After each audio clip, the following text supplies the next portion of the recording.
The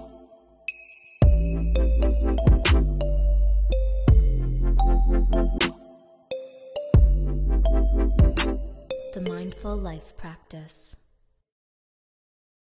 Hopefully help you out if I can see it. Okay, so for our yin yoga practice tonight,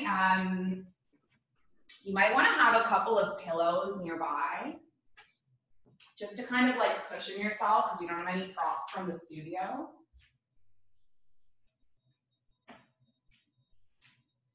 And we're gonna start our practice tonight in a child's pose, okay? So you're gonna come onto your knees. Either have your knees together for a bit of support or have your knees wide for a bit more space. And then sit your hips back and rest your forehead.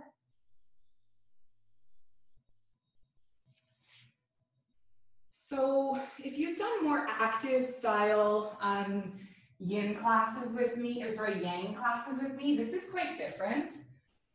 In yin, we're going to be holding our poses for a long time, like 3 to 5 minutes.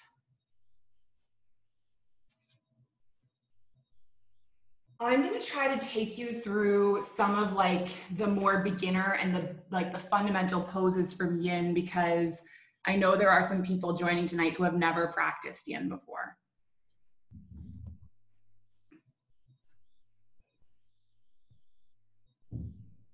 So as you drop into stillness and drop into your shape, let's just take a few deep breaths.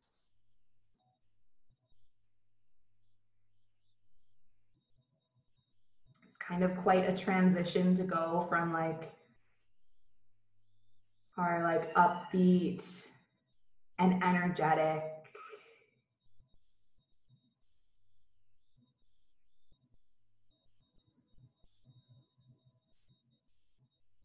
kind of greeting to our more stillness and centeredness.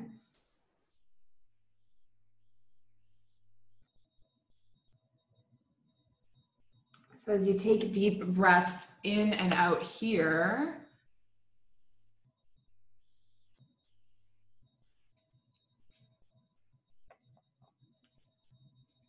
maybe start to think about an intention for your practice.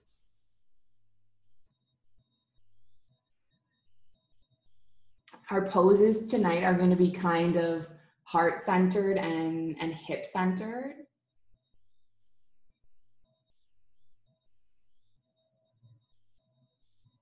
These are two parts of the body that kind of connect a lot to our feelings and our emotions.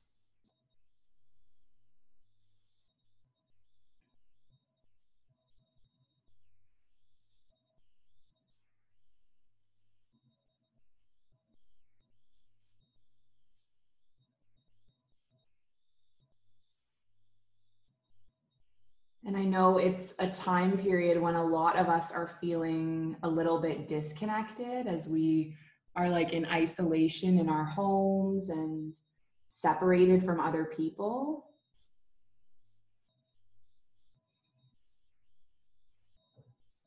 So maybe you want to work with the intention of just kind of feeling connected.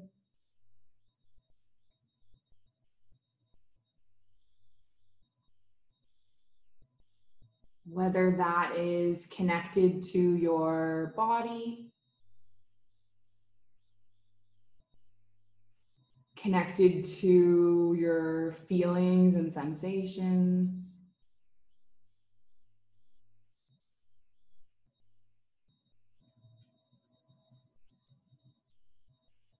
Maybe just being connected to each other.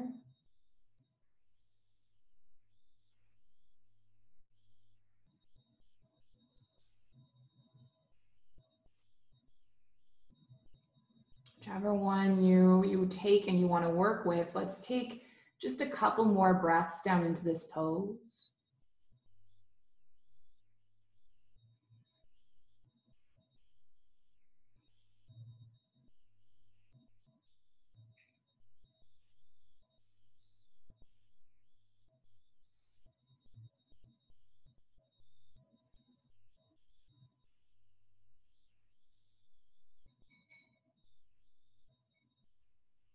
And then we're gonna slowly make our way, just kind of rolling up to a seated shape.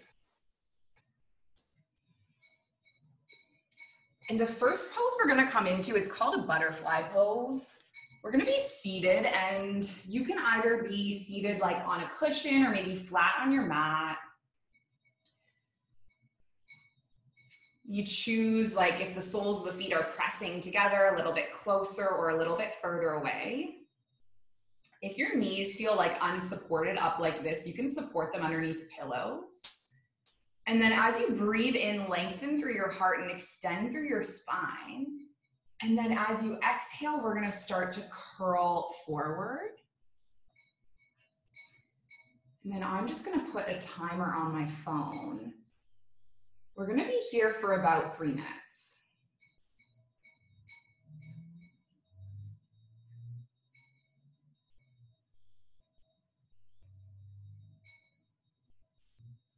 And so the hips are a part of the body that are really connected to our emotional flow.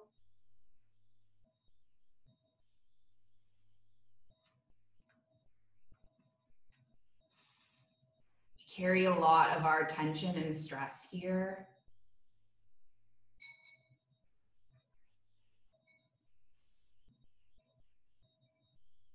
A lot of us are probably feeling really tight hips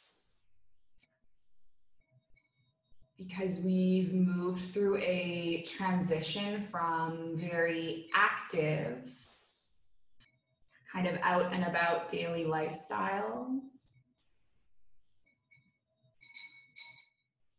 to like a bit more still and a bit more sedentary.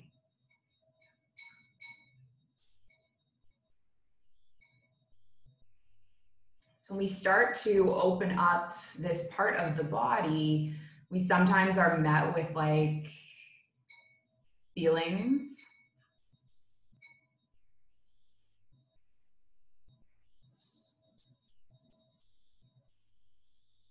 Sometimes in life, when we have so much going on, we can kind of bury our feelings, disengage with our feelings.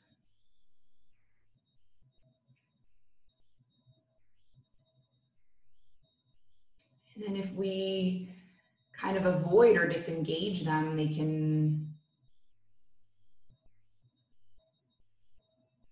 kind of stick with us, finding a permanent space in our body.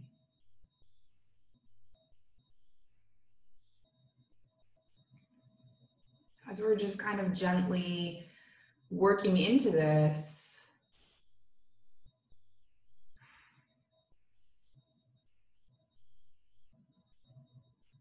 just know that it's okay to like feel whatever comes up.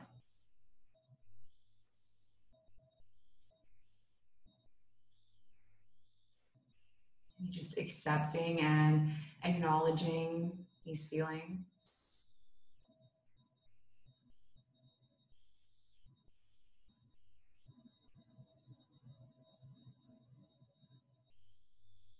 Maybe even wondering like, what are you holding on to, and what could you begin to let go of?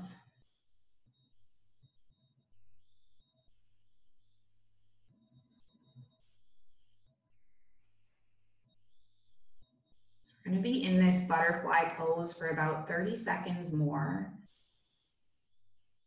Know that if at any point it's ever too much being here, you can always come out.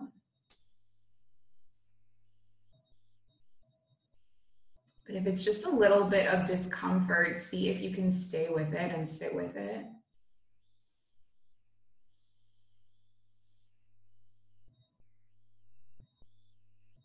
We're going to take one more inhale. And then one more exhale.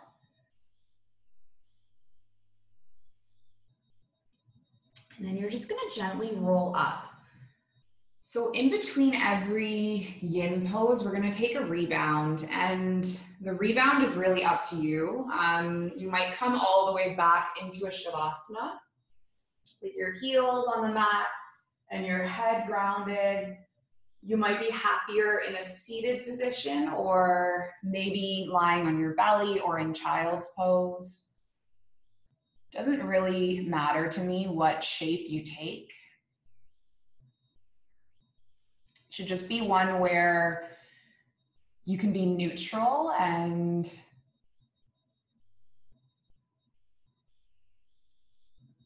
just kind of feel the effects of this practice on you.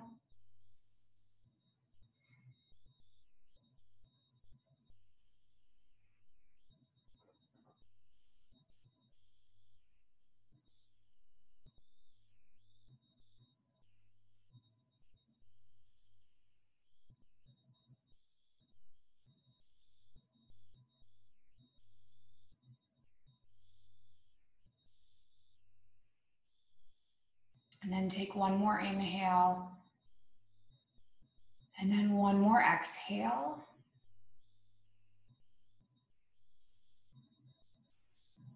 And then we're gonna come all the way up into a dangling pose. This is one of my favorite poses in yin yoga.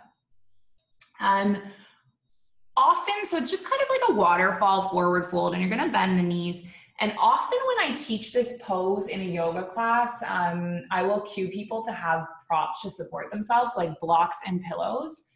I realize we don't have any of that. So if you have something nearby, like I have a chair, just to kind of like support my head. If you're a beginner, I would recommend that.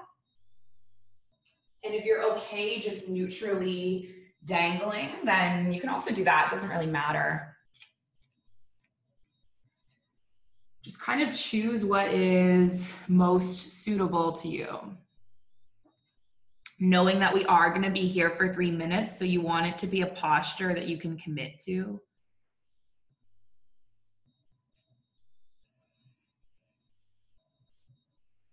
So there's 3 principles of yin yoga. And the first is to find your edge. And I think this one often gets confused. People think that your edge means that you have to be somewhere extreme. You don't want it to be somewhere extreme because you're going to be in the pose for a long time, right? You want to be like gently taken just a little bit past your comfort zone. Just enough that you're like feeling a little bit of shift and a little bit of space opening. The second principle of yin yoga is to stay a while. And I think this is easier said than done, especially when we're not in the studio. Right? You have a bunch of distractions happening. Some of you have your kids running around. Some of you have your cell phones going off with work stuff. Maybe you have another work Zoom meeting that you're muting in the background in order to be here. But see if you can set those distractions aside if you can. If you can silence your phone, silence your phone. You don't need your CNN updates for the next minute or so.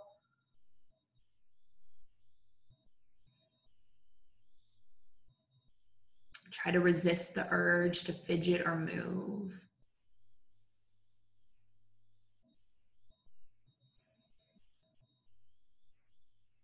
And that kind of leads us to the third principle, which is committing to stillness. Staying still despite, wanting to scratch that itch or fix your clothes. Unless you're feeling a pain where you have to back off, if it's just a little bit of discomfort, see if you can stay in that discomfort. It's almost like a resilience training, right? If you can sit in discomfort in your yoga mat and sit in discomfort with your life, you can kind of translate that into practice outside of the poses.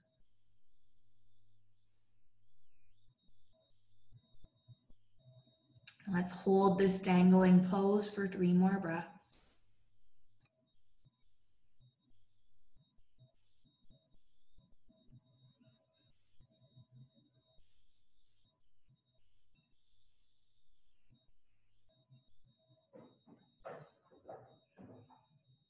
And then once again, you're going to bring your body into your rebound pose of choice. So whatever you want, it can be seated, it can be laying down,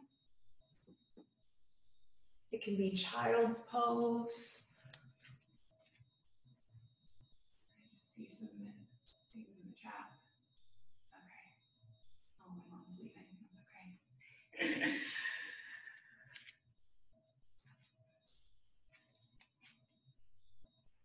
So we're going to take this rebound for just a couple of breaths.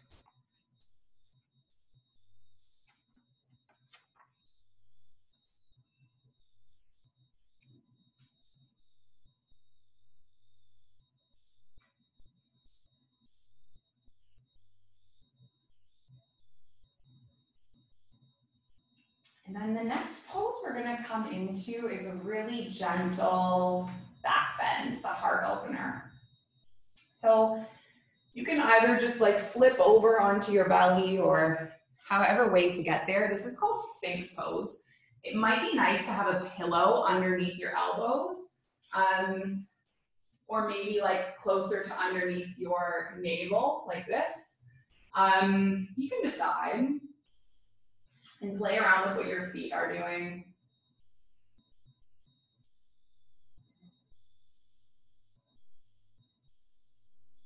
So this is a really nice yoga pose because a lot of us are hunched over our computers. We have our text neck where we're like hunched over and looking at our phones.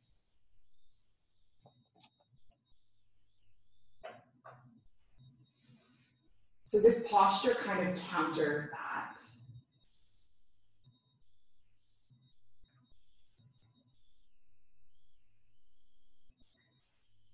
So in the Yoga Sutras,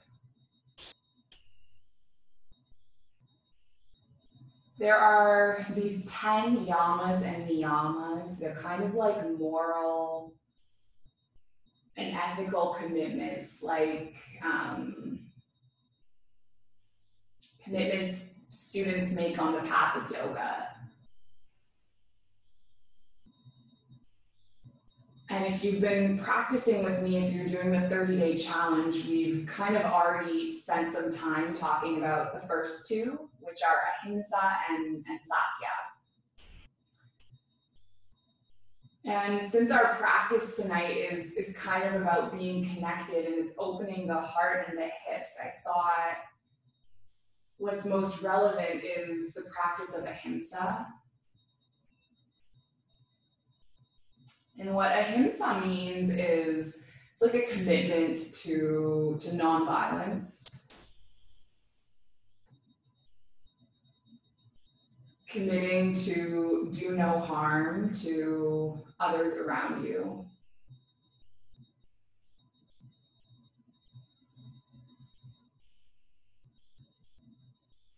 And I feel like it's a particularly relevant yama right now, given everything that's happening in the world.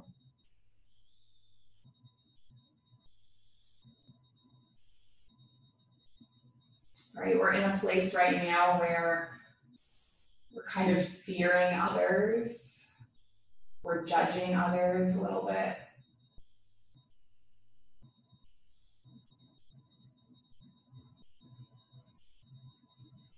I kept waking up every day to these posts in this Facebook group, in this community I live in. People posting that they would like call the police for people doing runs outside.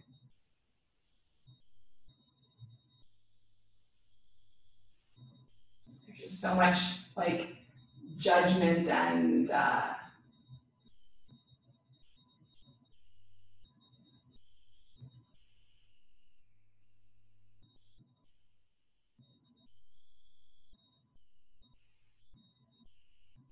like not nice things coming up.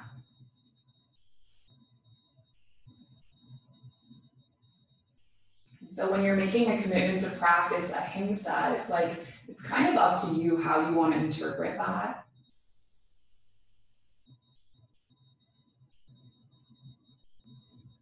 We can practice it on our yoga mats in the way that we approach our practice, right? We approach it with a loving kindness towards ourselves. We approach our practice gently, not pushing ourselves into like extreme points.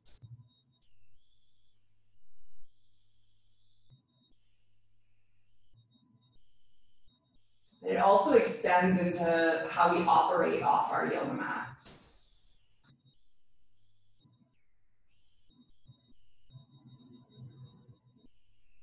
Maybe thinking about like, are there any ways that I can incorporate more compassion into my life?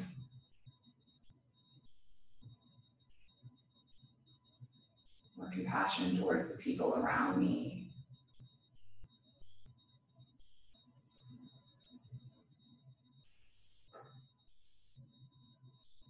Let's take one more round of breath in this Sphinx. And then for my rebound, I'm just going to come flat onto my belly. I'm going to take the pillow forward and lie like this.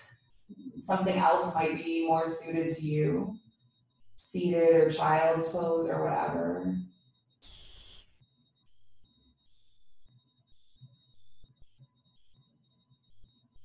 Just feel like that sensation settle.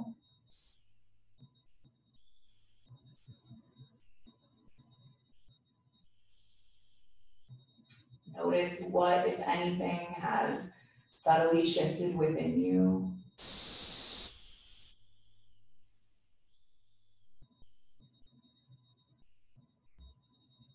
It's okay if you don't even notice any change at all. That's fine too.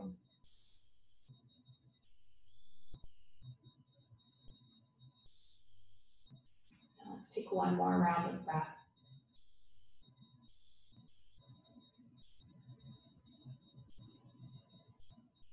And I'm going to give you guys an option for the next pose.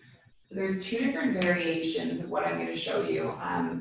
The first is coming directly into a pigeon pose, which is called Sleeping Swan in Yin. I'm going to show you thread the needle because I know there's people that are beginners here, might have tighter hips or sensitive knees. So if you're going to take your thread the needle, you're going to come onto your back and you're going to cross your right ankle onto your left thigh, push your right palm into your right thigh and either stay here or like move into the pose a little deeper. Okay, so this is one option. And then if you want a little bit of a deeper hip opener, you can also come up and over into your full swan or pigeon. So you're gonna lay your right shin across the width of the mat and wiggle your left knee back until you kind of create some space in the body. And then start to kind of take your heart forward. So it doesn't really matter which variation of this pose you choose. Both the thread the needle and the sleeping swan have the same benefits. Open up through the hip crease. So just think about that principle of yin yoga that you have to be able to sustain the pose, right? You have to hold it for 3 minutes. And if the swan doesn't feel like you can hold it for 3 minutes, then just take the thread the needle. Doesn't really matter, right? It's just a pose.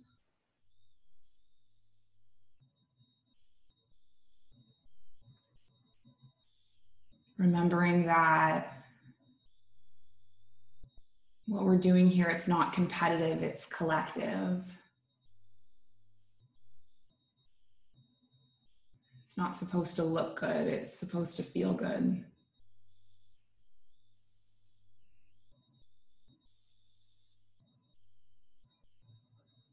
So we've been in this pose for 2 minutes. We're gonna stay for just about 2 minutes more.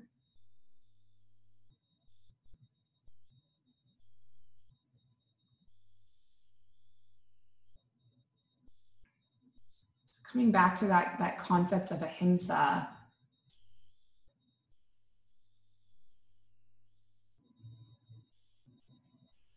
I remember my teacher, Rolf, he said that a guru from Sri Lanka was asked what would be the undoing of humanity.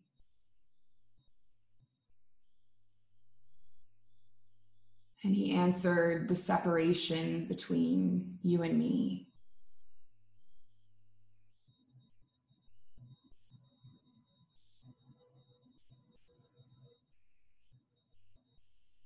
So ahimsa, this act of non-violence,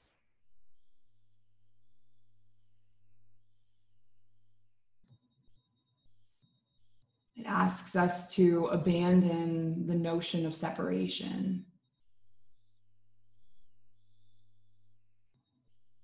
I think in this yoga practice, in these yoga classes, we are pretty much doing that.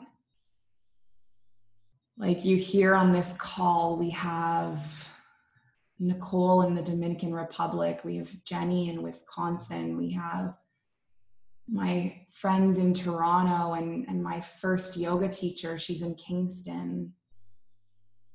And I'm here in Abu Dhabi, and we have one of my best friends in Kuwait, and Haley's in the United Kingdom. I'm sure I'm missing like a million places. Michelle's in Vietnam. And for me, it's been this powerful experience of like a few weeks ago, I just was sitting alone in my apartment, feeling like the only person in the world, having these like feelings of panic and these feelings of depression. And then when you bring all of these people together, it just kind of reminds us like, we're not alone. We're not alone in this at all.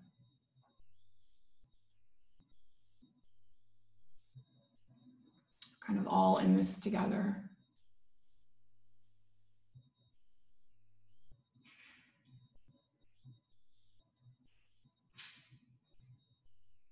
Let's take one more breath in this pigeon.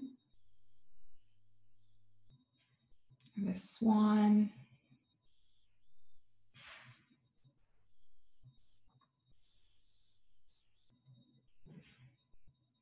And then we're gonna make this shape on the opposite side. So if you chose the thread the needle, feel free to drop back into the thread the needle. I'll show you what that looks like.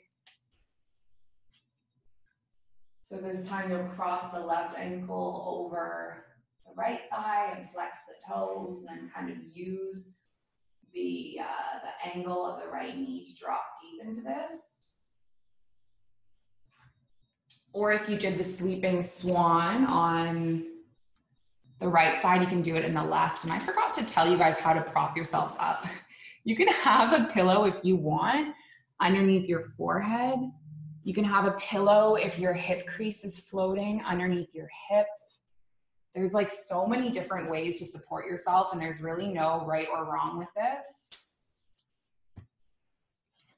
But try to like create a space of like comfort and, I mean, as comfortable as you can be in this uncomfortable position.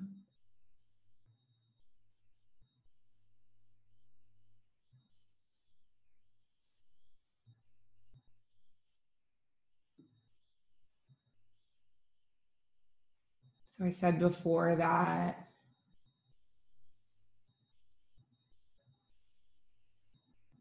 the hips are one of like the centers of the body where we carry a lot of our emotions, we carry a lot of our stress.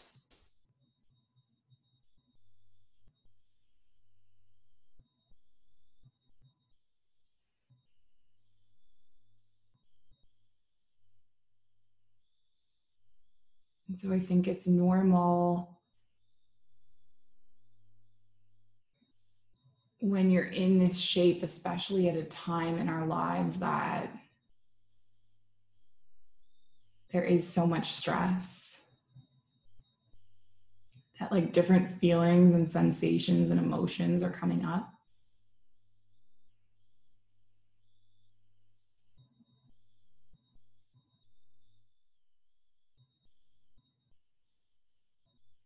So just see if you can kind of meet them and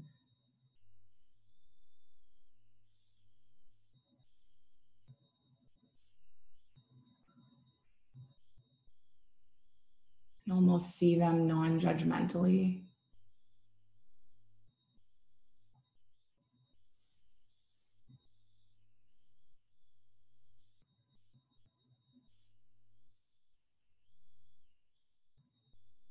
We're all so different, and we're all experiencing this experience that we're going through in different ways.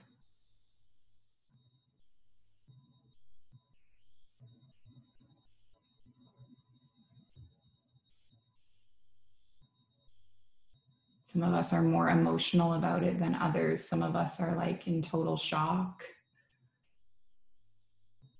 I think I still haven't accepted the reality that I'm going to be in this apartment for a very long time.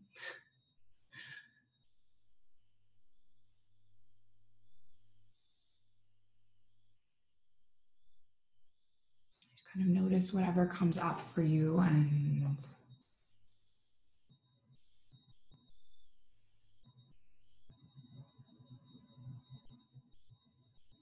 see if you can sort of begin that process of lightening the load and maybe letting go a little.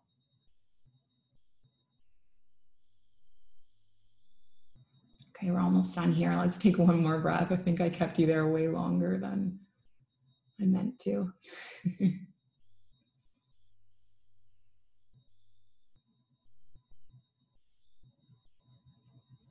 And we're gonna come all the way up out of this pigeon, this swan, and bring yourself back to your rebound shape, seated or on your belly or on your spine, whatever. I'm gonna drop deep into my child's pose. I'm just gonna leave you, just take 10 rounds of breath.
Okay, I have one more hip opening pose for us. We're gonna come into a lizard pose. I think it's called dragon in yin. So your left knee is going to be underneath the cushion or maybe flat on the mat, you choose. You're gonna take a big step forward with your right foot. Your right foot is gonna be wide. Your hands are gonna be on the inside of the foot. Okay, and you might be here up on the hands. For some of you, that might even be too far of a reach, and maybe you're like just holding for stability up here on your table, and that's okay. And some of you might be able to go deep onto your elbows. We are gonna be here for 3 minutes. I will watch my timer, I won't keep you longer. I'm just gonna show you one more option. If your kneecaps super, if this is painful on your knee, you can also do this on your spine. And it's just like a half happy baby. Okay, so you hook your finger around your big toe and you take your right knee out to the side. This is like a little bit of a more gentle hip opening. The lizard pose can be a bit more deep. And I've said this before in my yin classes. My teacher Jill is here. I come from like hardcore hot yoga background. I used to go to Samatha yoga, where Jillian is a teacher, and I would do hot yoga every day. I barely did any yin. Yin for me was like too slow and too still, and I like needed movement. And it's like only through time, as my practice has matured and as I have gotten older, I've come to see that these classes that we avoid, like yin, these slow styles that we might not prefer, sometimes what we avoid is actually what we need the most. So in my yin classes, you'll often hear me using like the vinyasa or the yang names, like lizard instead of dragon or whatever it's called. The reason why the poses have different names is there's just a key difference in the way that you should be approaching them. Okay, so in your vinyasa classes, you want to go to a deep edge, right? Because you're going to be in the pose for maybe maximum like 30 seconds a minute. And yin, as I'm sure you've experienced already, you have to approach it a bit more subtly, because if you go too deep, too hard, and too quick, it can be painful.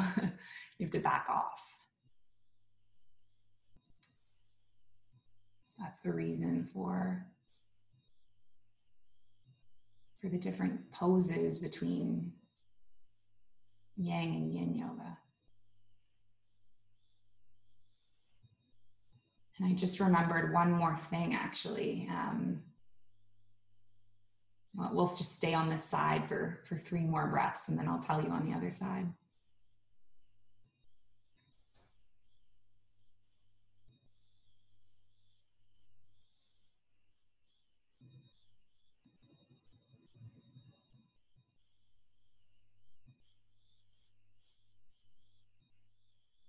So you're gonna step that right knee back, and then do like any movements that you need. And then we're gonna step into the other side, and we're gonna be on lizard, or if you're on the back in the half happy baby, we'll be here again for about 3 minutes.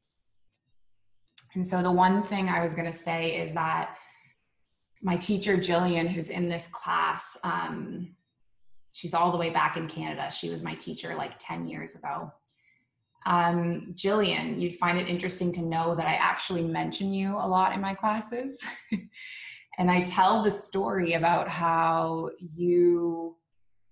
I told you once that I hated a pose.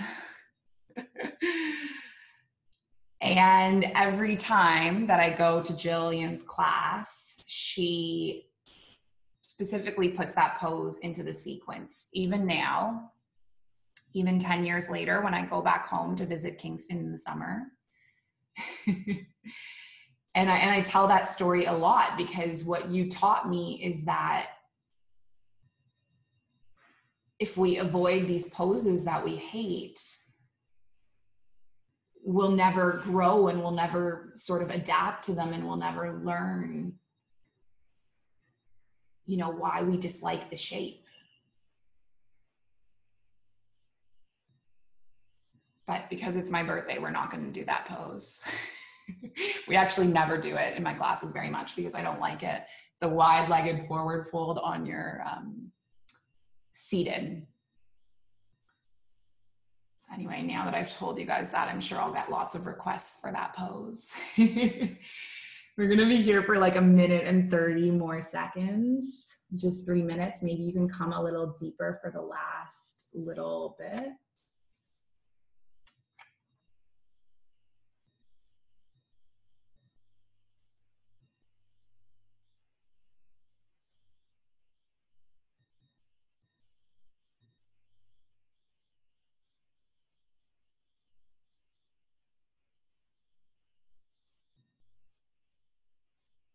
And if it's starting to get really uncomfortable and it's starting to bother you, just remind yourself that we're not going to be in lizard pose forever. I say this all the time too. So you can probably, if you've done my classes a lot, you can probably say the next words I'm going to say, which are that this too shall pass. This pose will pass. Just like this chapter of your life. Just like this quarantine.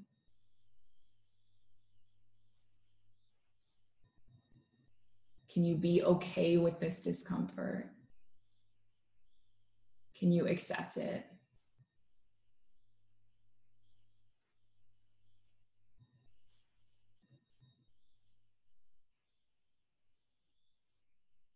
Okay, we're done with it. One more breath. You did it.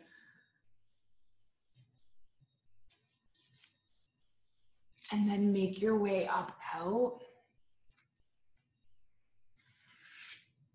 And then again, you can choose your rebound seated or lying down or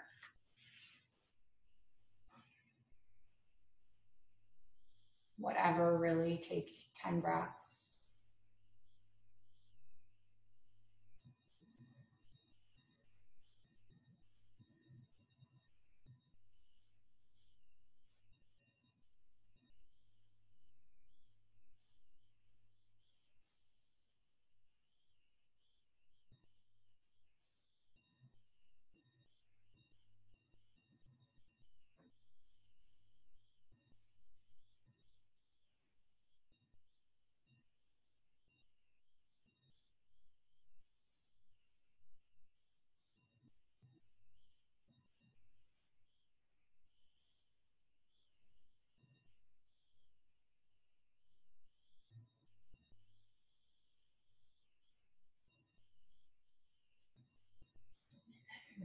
The last pose that we're going to take before our shavasana or our meditation, we're going to finish off with a nice, sweet little twist. So we're going to come onto our backs.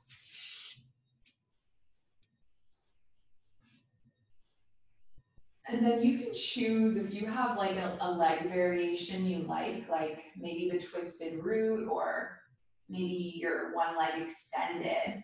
I'm going to take you guys through the most basic twist, which is just both knees stacking. And then you drop the knees over to the right and you can have a cushion underneath the knees or even between the knees if you like. And then to deepen your twist all the way up from the base of the spine to the cervical spine, you're going to take your gaze in the opposite direction, so over the left shoulder.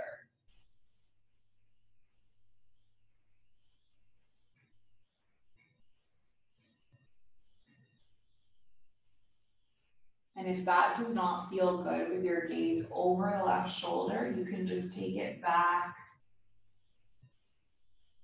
to be over the right knee. That's okay.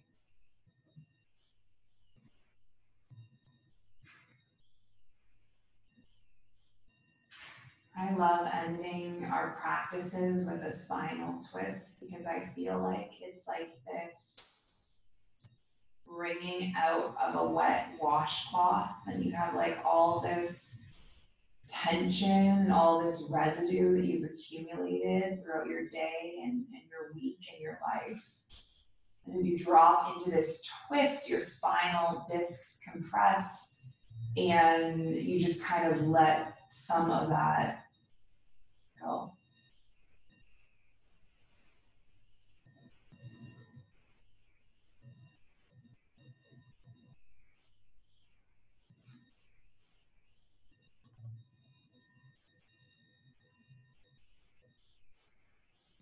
And be in this pose for super long, maybe just a minute more.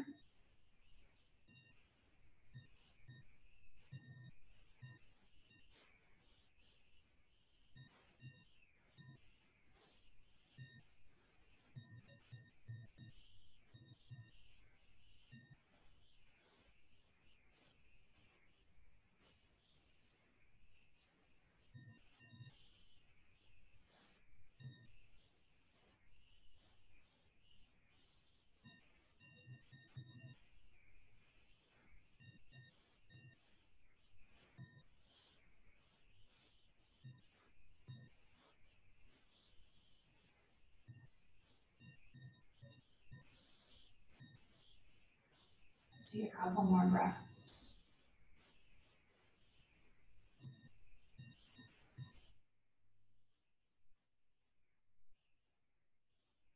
And take your knees all the way up through center. And we're going to drop into a spinal twist the opposite way. So knees over to the left and gaze over to the right.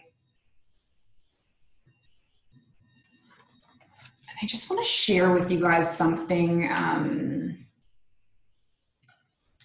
came across this passage on Facebook, where else? And I know we're all in different places in the world and we've all kind of experienced this differently. And I think maybe we all have different kind of opinions.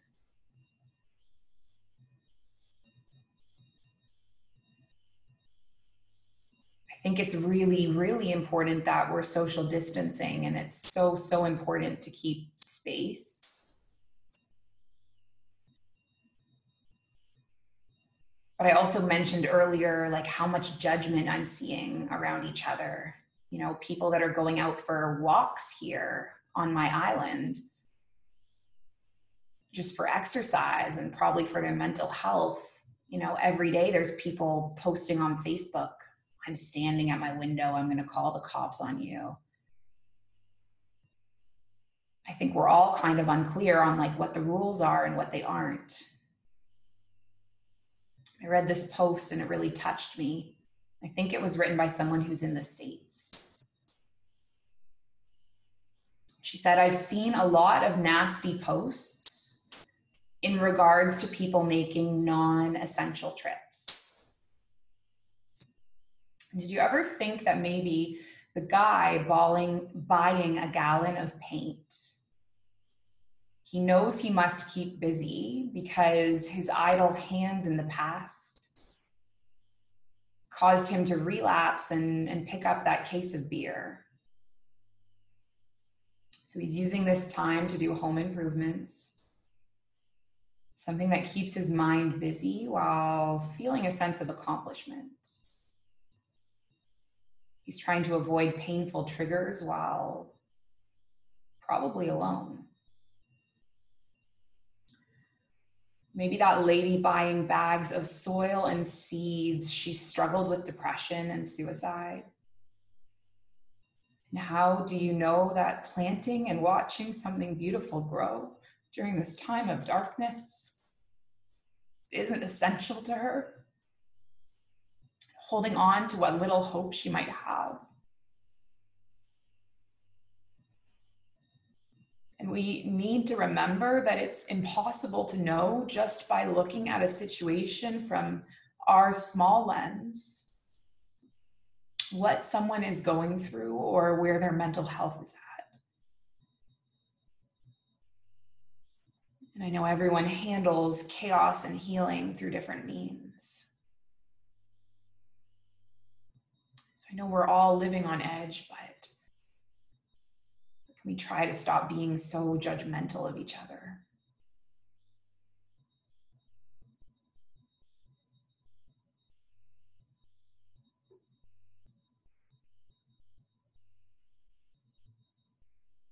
Let's take one more breath on this side.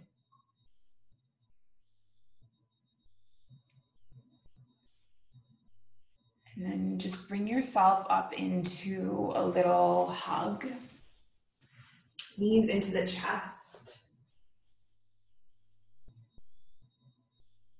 And then you can decide what kind of shape you want to finish off on. If there's any last poses, by the way, that would like seal your practice, feel free. But I often cue people to come like all the way into a traditional shavasana. And I know that sometimes that doesn't like speak to or soothe a lot of individuals. So if you want to come into a seated meditation or a child's pose or like anything, just you do what you want to do. I'm going to come up into a seated meditation and I'm going to come a little bit closer to you guys.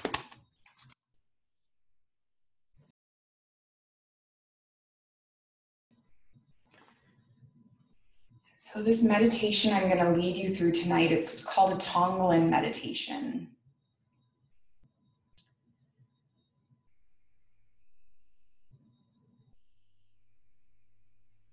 And the intention of this practice is to absorb the pain and suffering of people in our lives.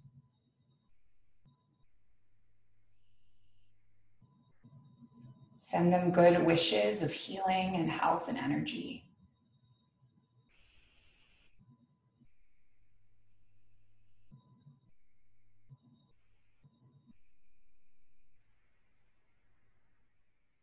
And it moves us away from avoiding difficulties to absorbing them.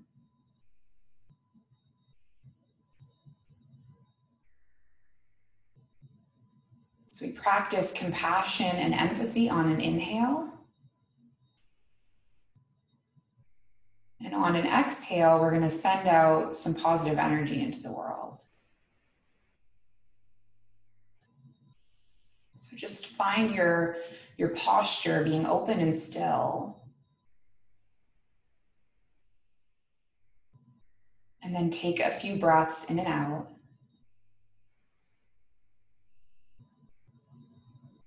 And just take a moment to bring to mind a person who's not at ease.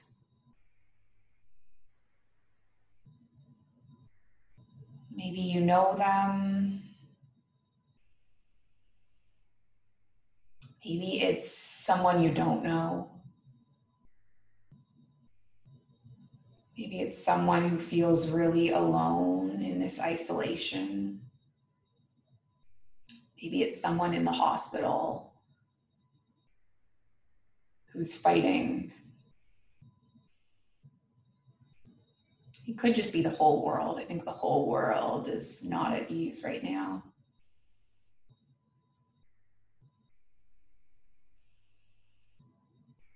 As you breathe in, see if you can draw in and ease off a little bit of their negative energy. And as you breathe out, see if you can send them some warmth.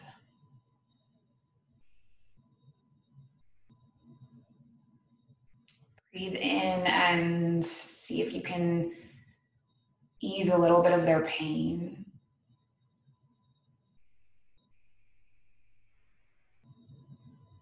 And breathe out, send them some light.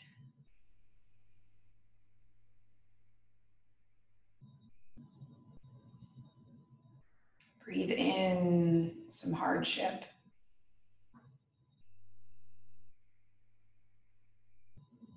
Breathe out some positivity.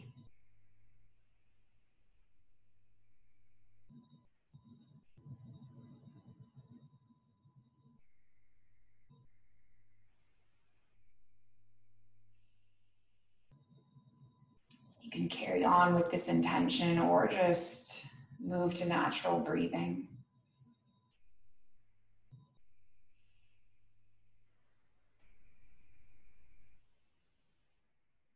Just knowing that I will bring you back when the time is up.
Blackbird singing in the dead of night.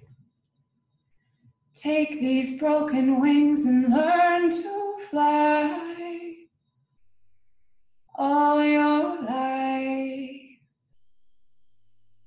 You were only waiting for this moment to arise. Blackbird singing in the dead of night. Take these sunken eyes and learn to see all your life.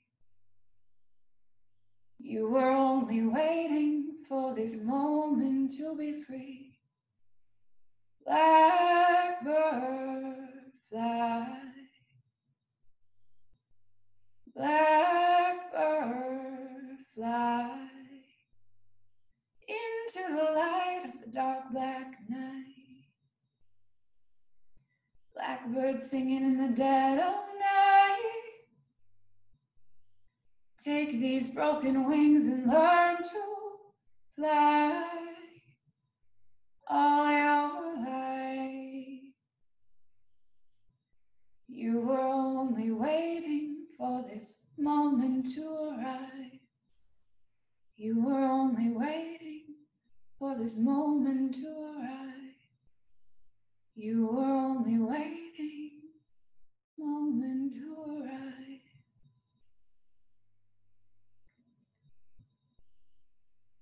Give your fingers and your toes a little wiggle, wobble.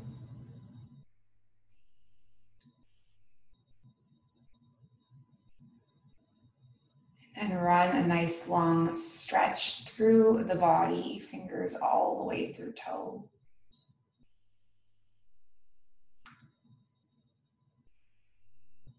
And we're going to make our way up to our seated shape. I'm sorry, we're going to be a minute over 7:30, maybe a couple minutes. You have to go, I won't be offended. So you're going to lengthen up through your spine. Take your palms into your heart center. Rest through your shoulders.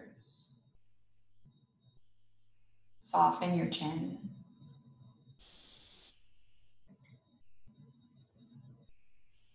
And we close with an intention. It is the ancient intention, possibly the original intention,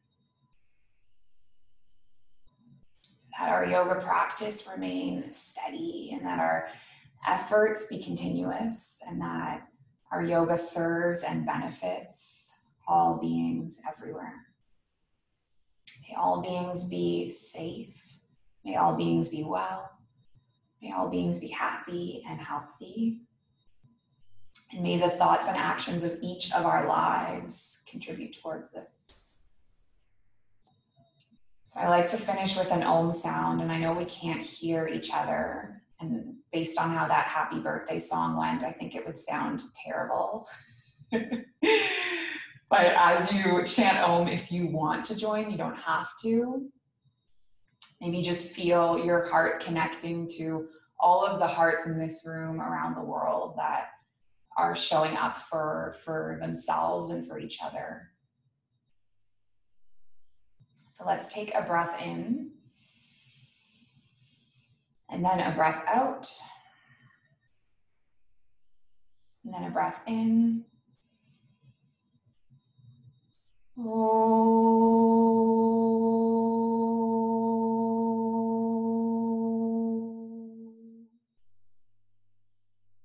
you guys so much for showing up and for sharing this space in the practice. You really made this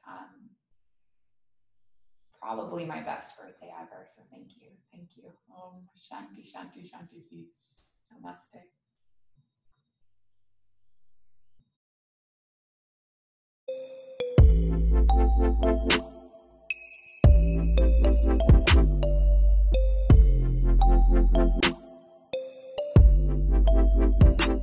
The Mindful Life Practice.